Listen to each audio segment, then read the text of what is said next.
नमस्कार, मी इंदिरा. न्यूज अनकटमध्ये तुमचं स्वागत करते.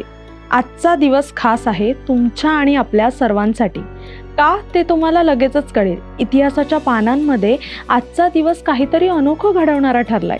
तुमचं लक्ष वेधून घेणाऱ्या त्या खास क्षणांची उजळणी करत आपण या प्रवासाला सुरुवात करूया. तर चला जाणून घेऊया आजच्या दिनविशेषाची गोष्ट, जी तुमच्या दिवसाला एक नवी ऊर्जा, नवा उत्साह आणि एक सकारात्मक दिशा देईल. तयार आहात ना? मग चला सुरुवात करूया. पाहूया आजचा दिनविशेष.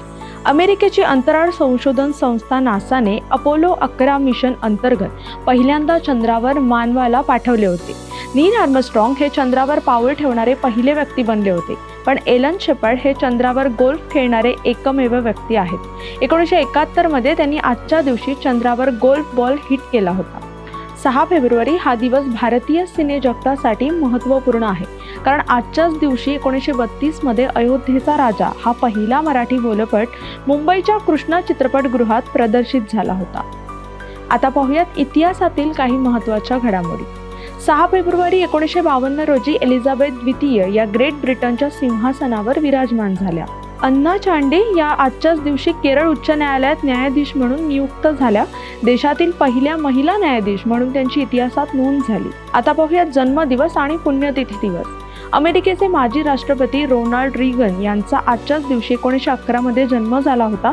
रोनाल्ड विल्सन रिगन खास व्यक्तित्व आणि अनोख्या अंदाजामुळे जगभरात ओळखले जायचे.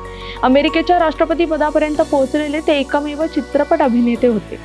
भारतरत्न खान अब्दुल गफार खान यांचा आजच्याच दिवशी 1990 मध्ये जन्म झाला होता. खान अब्दुल गफार खान हे वायव्य सरहद्द प्रांतातील स्वातंत्र्य सेनानी होते, ज्यांनी भारतीय स्वातंत्र्याच्या लढ्यामध्ये भाग घेतला होता. भारतरत्न पुरस्कार मिळालेले हे पहिले अभारतीय होते. गानकोकिळा लता मंगेशकर यांची आज पुण्यतिथी. संगीत क्षेत्रातील त्यांच्या अलौकिक योगदानामुळे त्यांना भारत सरकारनं भारतरत्न पुरस्कारानं सन्मानित केलं होतं. चित्रपटसृष्टीवर कित्येक वर्ष लता मंगेशकर यांच्याच आवाजाची जादू होती, आजही कायम आहे. त्यांच्या गायनाशिवाय चित्रपट संगीतच पूर्ण होऊ शकत नव्हते, असाही एक काळ होता आणि तो आजही आहे. भारतीय स्वातंत्र्य सेनानी मोतीलाल नेहरू यांचं आजच्याच दिवशी 1931 मध्ये लखनौ येथे निधन झालं होतं. ते भारताचे पहिले पंतप्रधान जवाहरलाल नेहरू यांचे वडील होते.